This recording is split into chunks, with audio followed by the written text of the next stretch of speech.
Bismillahirrohmanirrohim. Assalamualaikum warahmatullahi wabarakatuh. Perkenalkan, aku Aisyah selaku Kepala Bidang dari Bidang Tablik IMM Alende Universitas Muhammadiyah Surabaya. Sebelumnya saya ucapkan selamat datang di podcast sharing Cahaya Kolbu. Dan terima kasih karena sudah mengklik podcast ini. Semoga bermanfaat. Jadi teman-teman, hari ini aku pengen bahas tentang personal branding. Gimana sih caranya kita ngebangun personal branding sebagai perempuan? Sebenarnya itu kan bisa buat siapa aja ya, tapi karena aku perempuan, jadi kali ini aku pengen ngebahasnya tentang personal branding perempuan. Nah, pertama, jika ada dari kalian yang bertanya, kenapa sih harus ngebahas personal branding perempuan? Kenapa gitu? Karena perempuan ini adalah sumber masalah. Jadi yang harus kita sadari sebagai seorang perempuan itu kata Rasulullah adalah salah satu sumber fitnah terbesar di dunia. Jadi jangan sampai nih ya kita menjadi sumber fitnah buat orang lain. Kenapa kita harus bahas personal branding perempuan, teman-teman? Karena hari ini seperti yang kita ketahui banyak sekali permasalahan perempuan-perempuan yang harus hadapi yang berhubungan dengan orang lain di luar sana. Katakanlah dengan lawan jenis. Mungkin ada yang di PHP-in, contohnya ya, kayak ada yang disakitin hatinya, ada yang dibohongin, dilecehkan, atau diperlakukan dengan tidak hormat gitu dan lain-lain. Nah, gimana caranya kita menghadapi permasalahan ini? Caranya adalah dengan kita merubah diri sendiri. Karena gini ya teman-teman, ketika kita menerima sikap yang tidak mengenakan dari lawan jenis atau siapapun itu, sebenarnya yang harus kita evaluasi pertama kali itu adalah diri kita sendiri. Nah, tapi ini bukan berarti laki-laki itu atau orang lain itu nggak salah ya, nggak seperti itu. Tapi solusinya adalah bukan dengan mengubah laki-laki tersebut. Kenapa? Jawabannya simple. Karena kita tidak akan bisa merubah orang lain. Satu-satunya orang yang bisa kita ubah di dunia ini adalah diri kita sendiri.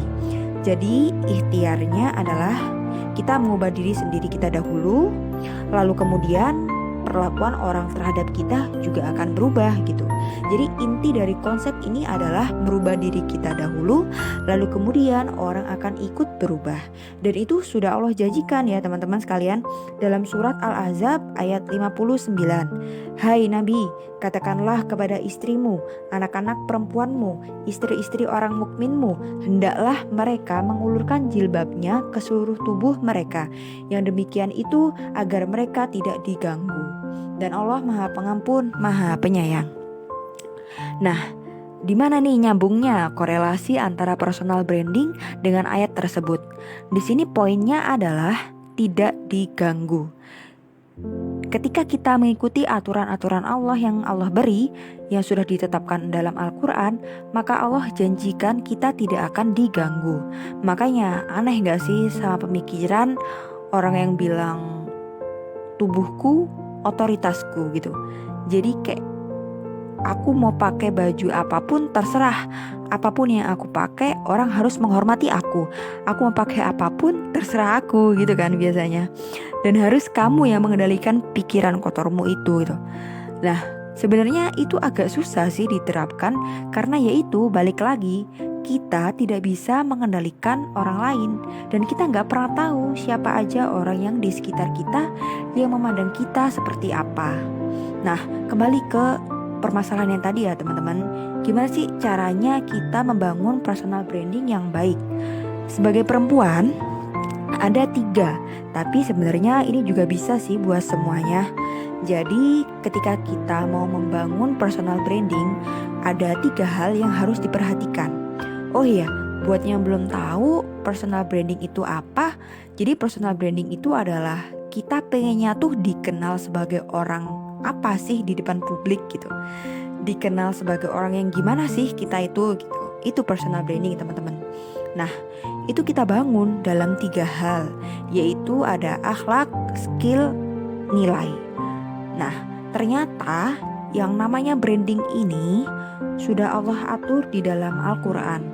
Loh, terus berarti kalau udah Allah atur, berarti personal branding kita jadi sama semua dong gitu. Enggak ya teman-teman, tenang dulu nih. Jadi tiap manusia tuh tetap bisa unik sesuai kodratnya, sesuai kepribadiannya masing-masing. Cuman tiga ini yang harus kita turutin. Pertama nih, ada akhlak ya kan.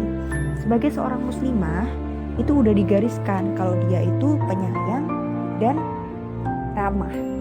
Gimana gak ramah dan penyayang kalau Allah aja udah menitipkan rahim kepada kita. Rahim itu salah satu namanya Allah loh teman-teman. Itu penyayang, itu Allah. Dan Allah sudah menitipkan ke diri kita sebagai seorang muslimah gitu. Jadi pertama penyayang, terus yang kedua dia punya kemampuan manajemen waktu dan bisa mengatur waktunya dengan baik gitu. Kenapa? Karena seorang muslimah itu 4 dari 5 rukun Islamnya itu ngomongin tentang waktu. Sholat ngomongin tentang waktu, haji ngomongin tentang waktu, zakat juga ngomongin tentang waktu. Jadi semuanya adalah aturan-aturan tentang waktu. Jadi secara gak langsung sebenarnya Allah tuh sedang mengajari kita untuk bisa punya manajemen waktu, manajemen hidup yang baik gitu. Dan yang ketiga adalah ada seorang perempuan itu harus punya rasa malu dan mau menjaga kehormatan dan harga dirinya. Nah ini nih, ini udah Allah terangkan ya di surat Al-Qasas ayat 25. Bunyinya kayak gini, kemudian datanglah kepada Musa salah seorang dari kedua wanita itu berjalan dengan malu-malu. Dengan malu-malu ia berkata, sesungguhnya Bapakku memanggil kamu agar ia memberikan balasan terhadap kebaikanmu, memberi minum ternak kami dan sebagainya. Nah ini saya terangkan sepenggal saja ya teman-teman. Jadi ini ceritanya waktu Nabi Musa sedang melarikan diri ke negeri Madian. Ingat ya, nah teman-teman, ingat ya teman-teman, yang namanya setiap huruf Al-Quran itu pasti ada maknanya, itu pasti ada maksudnya kenapa Allah menuliskan seperti itu. Begitu juga dengan diksi yang tadi aku bacain, surat Al-Qasas ayat 25. Kenapa sih Allah sampai mention sebuah cara jalan seorang perempuan, ia berjalan dengan malu-malu gitu? Kenapa? Karena ya itu tadi yang Allah ingin harapkan dari kita sebagai seorang perempuan ketika di hadapan seorang laki-laki. Ketika dihadapkan seorang lawan jenis, kita harus punya perasaan malu. Sama halnya seperti role model kita, Siti Maryam, seorang wanita yang benar-benar sangat menjaga kesuciannya. Pernah nih suatu hari cerita ada dikisahkan Maryam ini sedang sendiri, sedang beribadah, tiba-tiba didatangi malaikat Jibril yang menjelma menjadi seorang manusia, teman-teman. Kalau menurut kajiannya Ustadz Umar Sulaiman tentang sirah malaikat Jibril, ketika Jibril menjelma menjadi manusia, Jibril itu menjadi manusia paling tampan di negeri itu. Jadi kebayang gak sih Siti Maryam lagi duduk sendiri, didatengin cowok lagi, udah paling tampan senegeri itu, lagi jomblo pula ya kan. Tapi ternyata Siti Maryam ini menjaga jarak dengan langsung pasang kuda-kuda gitu ya.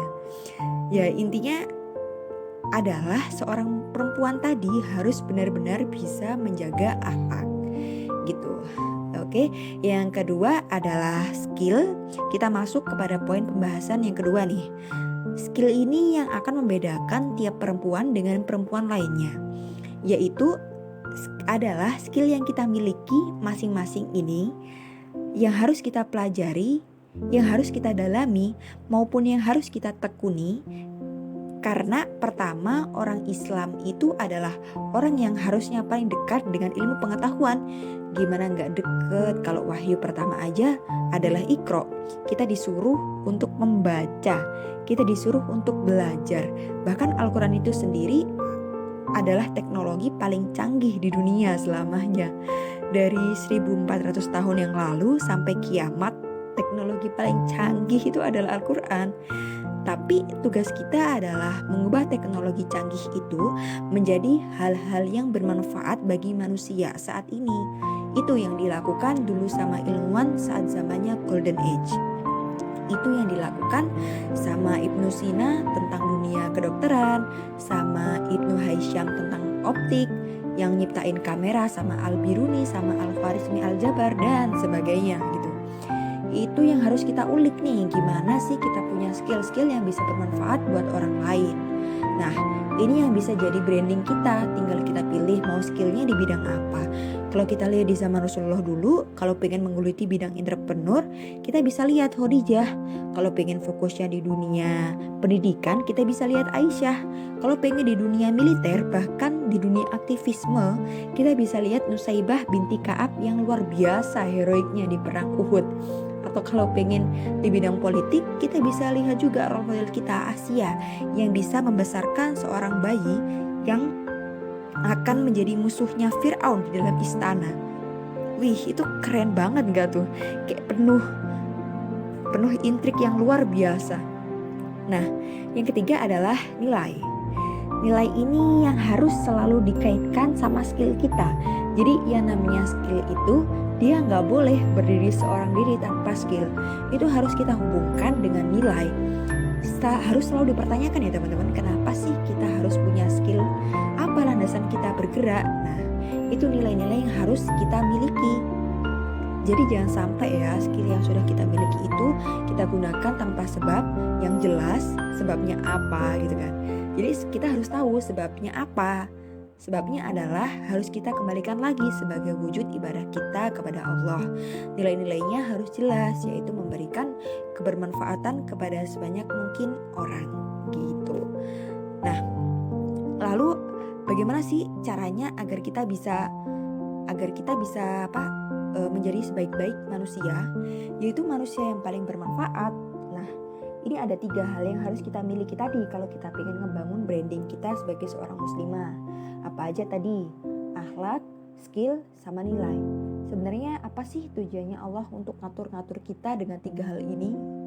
Nah, supaya tak lain dan tak bukan biar kita jadi sebaik-baiknya perhiasan dunia, yaitu menjadi wanita solehah gitu. Jadi insya Allah kalau kita sudah menerapkan 3 hal ini di dalam diri kita dan memiliki